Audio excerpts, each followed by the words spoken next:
Okay, here lately I've been kind of at a loss of what to make a recording about. So I've been just watching a lot of other people's YouTube videos and looking at some other channels, and kind of got inspired by one of Carolyn Emmerich's more recent videos, and just some of her work in general as to what I'm going to talk about. And this particular discussion is going to have to do with, folk right versus alt-right, which I'm assuming Carolyn Emmerich coined that term, folk right. She's the only one I've ever heard using that term. So, then you have the general alt-right, that, and then just kind of a, in general, comparison between Christianity and heathenry, and exposing some of the lies therein and pointing out some of the truths.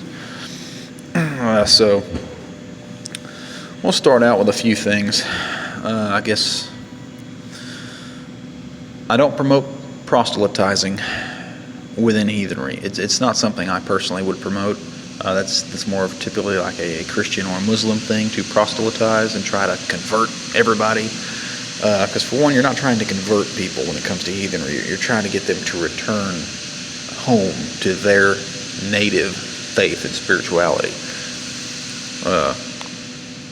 So what I would suggest doing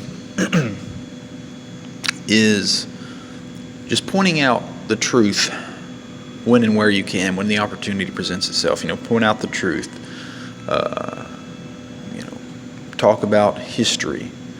Things like that. Point things out to people. If they're supposedly a Christian, but yet you see that they go to Halloween parties and dress up for the, all like the costumed Halloween parties and stuff, and they celebrate Easter, and they teach their kids about the Easter Bunny and the Tooth Fairy and Santa Claus, and they practice the tradition of Christmas, and all this stuff is pagan.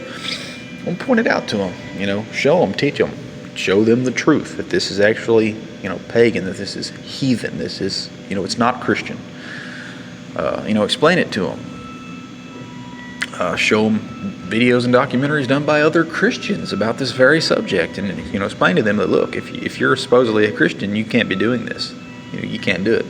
You can't have it both ways. You can't call yourself a Christian and condemn pagan people. Say they're going to go burn in hell, all the while you're practicing pagan traditions. You can't do that. Try to teach them about history stuff maybe they are unaware of. Talk about Charlemagne having nearly 5,000 heathens beheaded in a single day simply because they were heathen. That's the same difference as radical Islam. Talk about that kind of stuff. Show people the truth, enlighten people. Try taking that tactic. You don't necessarily have to outright bash Christianity per se, but just show it for what it is. Expose its lies, expose its bloody history. Talk about the witch trials, whatever. You could take that sort of a tactic. And then point out positive aspects of heathenry, how it's very pro-family and how Christianity is not. The Bible itself, which, you can go back and look at my Bible verses recordings I did. The Bible doesn't preach family values. There's the one passage about how if you want to follow Jesus and be his disciple, you have to hate your mother and father and even yourself. So you have to hate your own family. Then there's the verses about if you have an unruly child, you're to take them before the elders and then have them stoned to death. Stuff like that. So stone your own children for being unruly. Kill them. Oh, okay. That's very pro-family. Look at the story that takes place in regards to the destruction of Sodom and Gomorrah. What is it? Lot, I believe, is the one last good man within that city. Him and his family. When the angels go to tell him and his family to leave, and the perverse homosexuals or what the hell ever they were within the city that wanted to sleep with the angels. What does he do? He offers his virgin daughters to the crowd, says, look, hey, I'll give you my virgin daughters to do with as you please. Just leave these guys here alone. Leave these angels alone. Yeah, he sure is a family man, boy, protecting his daughters. Point stuff like that out. show the differences, show the truths, point out, Bible verses, if you know them, that most Christians are uncomfortable with acknowledging even, that they even exist. Do that kind of stuff. That's a little bit more of an easy tactic to take, an easy way of doing things. Now, if we get into the more alt-right versus folk-right, okay, some easy things to point out that shows that the supposed alt-right movement, especially when it comes to these, Christian alt-right individuals, that shows that it's false, that it's not truly as, pro-Western and pro-white is what they claim or try to show. Okay, you have Alex Jones. He claims to be, pro-Western and he's pro-America and all that stuff. Okay. Well, America was founded by white people, for white people. The Naturalization Act of 1790 makes that abundantly clear when it stated, as laid down by the forefathers, it was a law that stated only free whites of good character could be American. Within the Constitution, it states that they built America for themselves and for their posterity, their descendants, their future generations. Well, they were white people, so they're talking about the future generations of white people, of their descendants. This is just, it's fact. But yet you have Alex Jones openly making the statement that he doesn't care if America becomes a brown country, just as long as they're pro-guns and pro-Constitution. Okay, then you're not pro-America, you're not pro-Western, you're obviously not pro-white. You've got Matthew Heimbach, who once made the statement that he would side with a non-white Christian over a white pagan, apparently just because he has a shared religion with these non-white people, whether they be black or whatever the case may be. Well, I'm going to side with them because we worship the same desert god, so I'm going to side with them over my own folk. You've got Gavin McInnes of the Proud Boys, the founder of the Proud Boys. He supposedly is pro-Western. He's a Western chauvinist. Well, Western countries are white Western countries.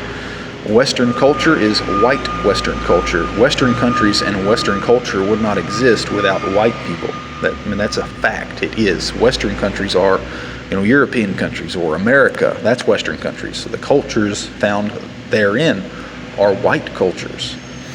But yet he allows anyone into his group, as long as they're not, like Antifa. But aside from that, he pretty much allows anybody into his group.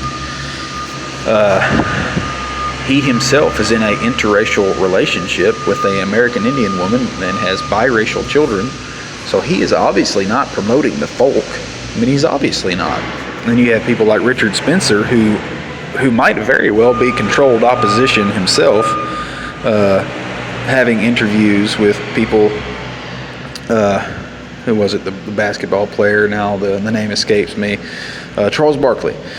Charles Barkley and some other black guy, maybe a reporter or a journalist, something like that. He had an interview with him, and he's talking about how white privilege is a real thing. Oh yeah, it exists, and I fully support it and want to promote it and expand upon it. That is utterly damning to the movement. There's no way you cannot know how damaging and damning that is to the movement. There's no way you cannot know this. So, him saying stuff like that it's insane.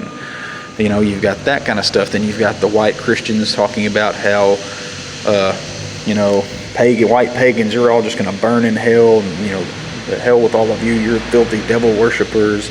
They hate us because they want to call us devil worshipers and say that we're not pro-white because we don't worship a Jewish God, but yet we're the ones who aren't pro-white. They will flat out talk bad about their own pagan ancestors, and how they're burning in hell. And I know this for a fact because I've seen it. I just saw it the other day. I was in a debate with someone saying this exact stuff. But they don't care about their filthy pagan ancestors who are burning in hell. That's where they belong because they didn't worship the one true God. And you're going to burn in hell, and your kids are going to burn in hell, and screw all you filthy devil-worshipping pagans. So, it's pretty abundantly clear to me which path is the right one, which path is better and more healthy for our folk, which group is actually pro-folk and which group isn't pro-folk. Obviously, the folk right is for the folk, whereas alt-right, not so much when you see a lot of these individuals and what they're doing and what they're saying. So yeah, I mean, that's just kind of where I wanted to go with this. I think I've covered everything. Hopefully the recording came out decent. I'll have to listen to it, make sure there's not a bunch of background noise. But nonetheless, if this one does go through good, thanks for listening.